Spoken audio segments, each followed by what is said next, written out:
और राम नाम की महिमा को गोस्वामी जी बताते हैं कि राम नाम की महिमा कितनी अद्भुत है। कहते हैं ना, राम से बड़ा राम का, क्या कहते हैं, राम से बड़ा राम का, जोर से बोले, नाम। एक बार की बात है, राम जी समुद्र के किनारे खड़े होकर पत्थर फेंक रहे थे। एक पत्थर फेंका, डूब गया, दूसरा फेंका, डूब गया, तीसरा फेंका, डूब गया। हनुमान जी ने देखा, देखते ही पीछे से आए और आकर के कहते हैं कि प्रभु ये क्या कर रहे हैं आप? राम जी ने कहा नहीं नहीं कुछ नहीं। हनुमान जी ने कहा नहीं कुछ तो कर रहे हैं। तो प्रभु बताइए ये क्या कर रहे हैं आप? जैसे ही पूछा कि क्या कर रहे हैं आप, उस समय हनुमान जी महाराज ने उत्तर दिया, राम जी ने उत्तर दिया कि हनुमान मैं ये देख रहा हूं कि जिन पत्थरों पर मेरा नाम लिखा और उन पत्थरों को जब समुद्र में फेंका गया तो वे पत्थर डूबे नहीं, पानी में क्या होने लगे, क्या हुए, तैरने लगे।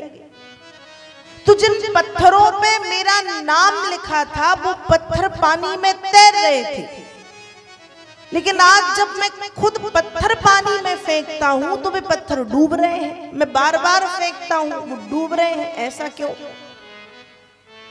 हनुमान जी महाराज ने कहा कि प्रभु एक बात कहूं, नाराज मत होइएगा। राम जी ने कहा हाँ कहो। कहा भगवान उन पत्थरों को आपके नाम का सहारा था। भगवान उन पत्थरों को आपके नाम का सहारा था, लेकिन जिसे आप खुद छोड़ दें क्या फिर उसको कोई उबार सकता है? उसका डूबना तो क्या है, निश्चित है, तय है।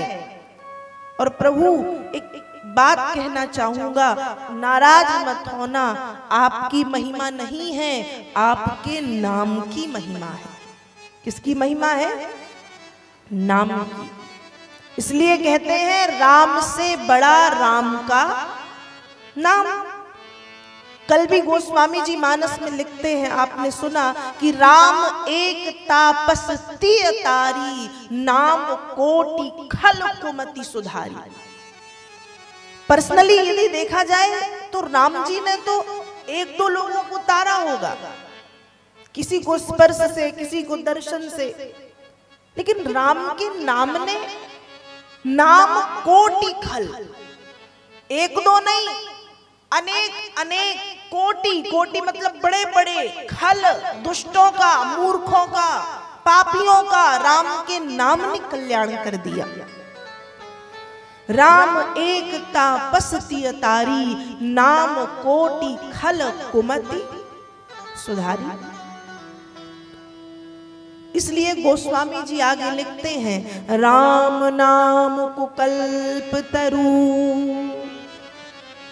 कलि कल्याण निवास। राम नाम को कल्प तरु, कलि कल्याण निवास।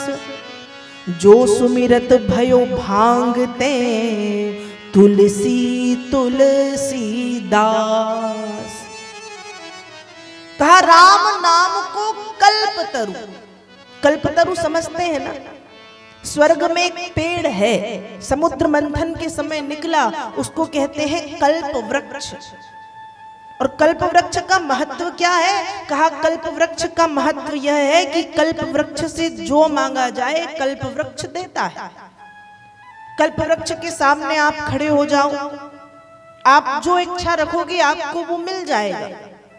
जैसे कल्प वृक्ष से जो मांगने पर कल्प वृक्ष के द्वारा प्राप्त होता है, वैसे ही ये राम नाम ऐसा है, एक बार इसको जीवन में उतार के तो देखो, समय लगेगा, लेकिन मन वांछित आपकी जो इच्छाएं हैं वे पूरी क्या होने लगेंगी? इच्छाएं पूरी होने लगेंगी, मनवांछित फल आपको मिलेगा।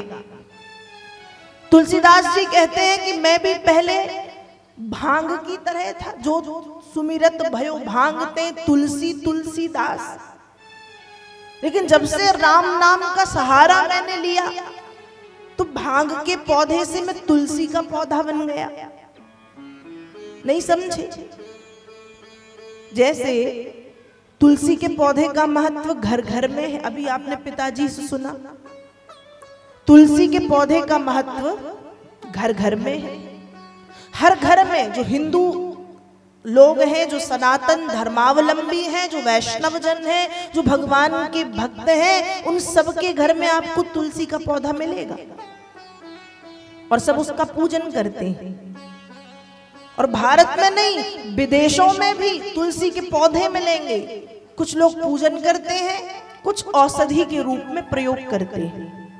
तुलसी के पौधे का महत्व है, या तो औषधि के रूप में कह दें या फिर तुलसी मैया समझ के पूजा कर ले।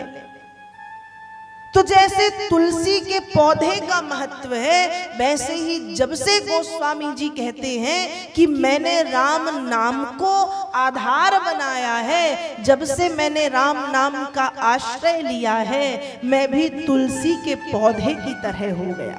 जो सुमिरत भयो भांगते तुलसी तुलसीदास।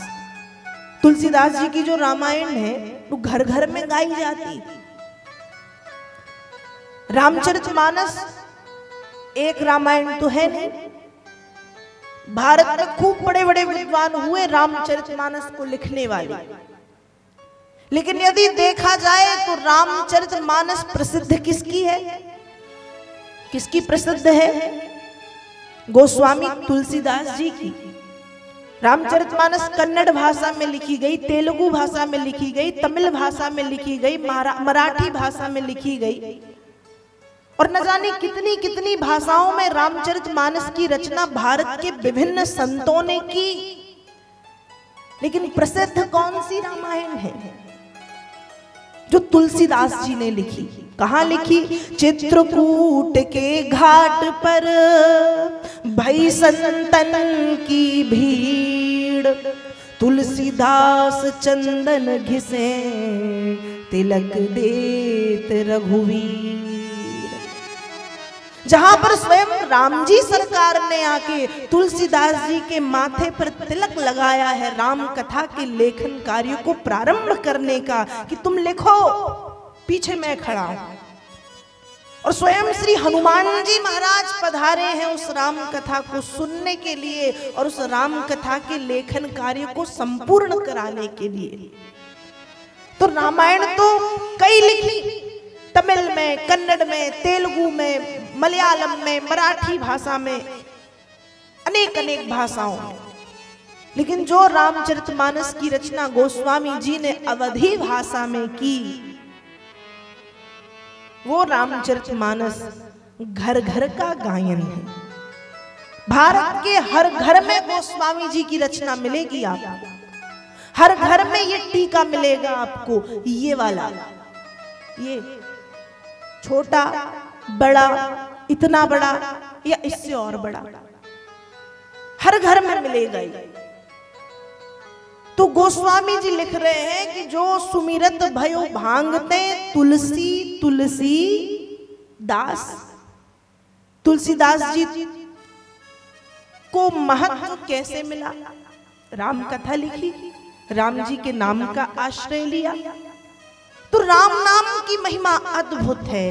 कल की पावन कथा में आप सबने सुना, कल पहला दिन था, मंगलाचरण की कथा थी, सभी को प्रणाम किया।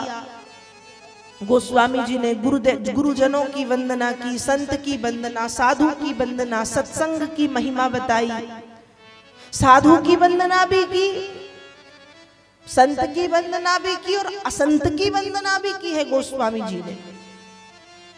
सत्संग की महिमा बताई, ब्राह्मणों की वंदना की, गुरुजनों की वंदना की, सभी को प्रणाम करते हुए, हनुमान जी महाराज के चरणों में प्रणाम करते हुए राम नाम के महत्व को गोस्वामी जी ने बताया।